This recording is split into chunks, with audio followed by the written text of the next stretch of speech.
Good morning dear students. आज हम पढ़ेंगे 8th साइंस का जो फर्स्ट चैप्टर है फसल उत्पादन एवं प्रबंधन, उसके बारे में देखेंगे। तो फसल उत्पादन एवं प्रबंधन पढ़ने से पहले आपको ये जानना जरूरी है कि फसलें आपके लिए क्यों जरूरी है।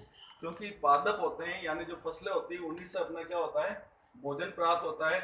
और भोजन करने से आपके शरीर को एनर्जी मिलती है और आपके शरीर का शारीरिक और जो विकास होता है वो भी किसके द्वारा होता है, भोजन के द्वारा होता है। रोगों से लड़ने की क्षमता होती है वो भी अपन भोजन के द्वारा प्राप्त करते हैं। ये आपने पढ़ा है 7th क्लास के अंदर, आपने पहले ही पढ़ चुके हैं। अब अपन फसलों के बारे में अध्ययन करते हैं। इस चैप्टर के अंदर अपन फसलों के बारे में और फसल किस प्रकार उगाई जाती है, उनके कौन कौन से स्टेप होते हैं और उनको कौन कौन से रोग होते हैं, यहाँ से मतलब शुरू से लेकर लास्ट तक पूरी कृषि आधारित जो अपना ये पहला चैप्टर है। तो सबसे पहले देखो फसल क्या होती है। फसल होती है, जैसे फसलें तो आप मतलब आप कहोगे कि भाई पौधा है, कोई भी वो फसल ही है। ऐसे तो सब पौधे हैं वो पादप ही होते हैं, लेकिन अपने को फसल की एक निश्चित डेफिनेशन देनी है। तो उसके लिए अपन क्या लिखेंगे, किसी भी स्थान पर बड़े पैमाने पर जब एक ही किस्म की के पौधों को उगाया जाता है तो वो क्या कहलाती है, फसल कहलाती है। यानी कोई भी बड़ा, जैसे अपने खेत है, वहां पर अपन क्या करते हैं, जैसे एक ही प्रकार की जो फसल, जैसे अपन ने गेहूं बो दी, वो एक पूरे खेत के अंदर बड़े क्षेत्र के अंदर बोई जाती है, तो वो क्या कहलाती है, खेतों के अंदर जो फसल, खेतों के अंदर जो भी पौधे उगाए जाते हैं या जो भी बीज रोपे जाते हैं वो क्या कहलाते हैं, फसल कहलाती है। जैसे इनके उदाहरण है चना है, गेहूं है, मटर है, धान है, वह मक्के की फसल।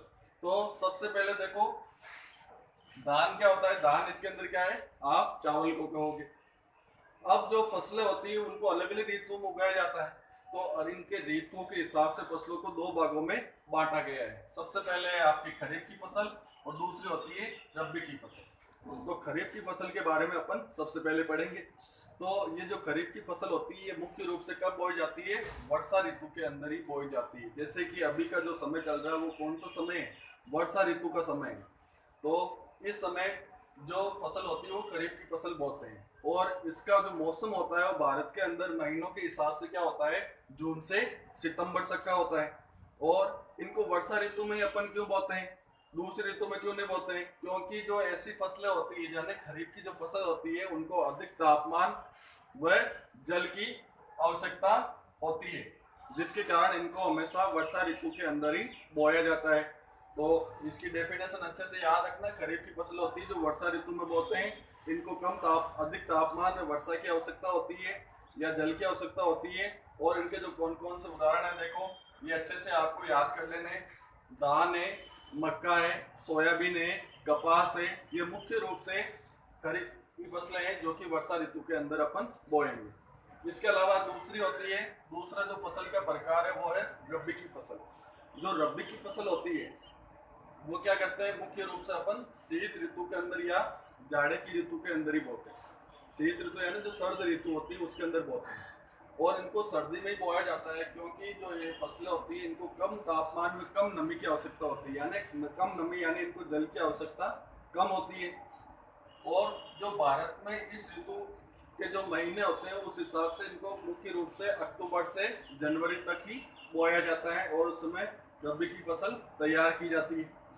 और इनके उदाहरण देखोगे आप, जैसे गेहूं है, चना है, मटर है और सरसों है, ये मुख्य रूप से रबी की फसल है। तो ये तो अपने हो गया ऋतु के आधार पर अपन फसलों को दो भागों में बांट सकते हैं। इसके आगे अपने जो अगला टॉपिक आता है वो है कृषि पद्धतियाँ या आधारित फसल पद्धतियाँ। अब ये किसे कहेंगे, कृषि पद्धतियाँ क्या होती है या आधारित फसल पद्धतियाँ क्या होती है।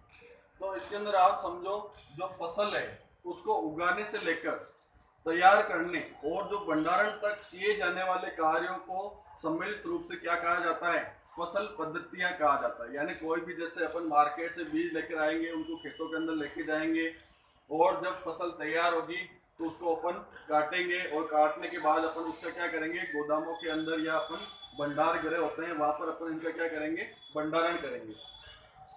तो यानी फसल को उगाने से लेकर तैयार करने और भंडारण तक की जो प्रक्रिया होती है वो क्या कहलाती है, फसल पद्धतियां कहलाती है। और ये कार्य होता है, यानी जो फसल पद्धतियों का कार्य है, ये ऐसा नहीं है कि केवल एक फसल के लिए किया जाता है, ये सभी प्रकार की फसलों के लिए किया जाता है।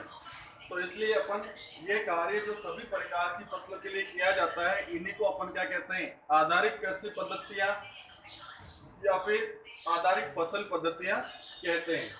अब अपन देखेंगे कि इनके अंदर कौन कौन सी कृषि पद्धतियों के अंदर कौन कौन से मतलब जो इसके अंदर अपने को टॉपिक पढ़ना है, यानी अपने को फसल प्राप्त करने के लिए कौन कौन से समय से किस किस टॉपिक से गुजरना पड़ेगा, या फिर अपन कौन कौन से अपने को कार्य करने पड़ेंगे। उसके लिए देखो, सबसे पहले आपका मिट्टी तैयार करना, यानी जो फसल उगाने से लेकर अपने को जो भंडारण तक जो भी कार्य करने पड़ेंगे, उन कार्यों को अपन एक एक वाइज टॉपिक वाइज अलग अलग पढ़ेंगे। सबसे पहले है मिट्टी तैयार करना, उसके बाद में है बुआई करना, तीसरा है खाद व उर्वरक देना, चौथा है आपकी सिंचाई करना, और पांचवा है आपकी खरपतवार से सुरक्षा, और छठा है आपकी कटाई, और सातवां है आपके भंडारण। तो ये सातों पॉइंट है, अब अपन एक एक करके आगे की क्लास के अंदर पढ़ेंगे। ठीक है, तो यहाँ तक आपको वापस इसको रीड करना है अच्छे से चैप्टर को, और जो भी अपन ने पढ़ा है उसको वापस पढ़ना है आपको, और इसके आगे के जो भी क्वेश्चन होंगे अपन बाद में कर लेंगे आगे। आपको घर पे ही रहना है, कोरोना से बचना है, स्टे होम स्टे सेफ।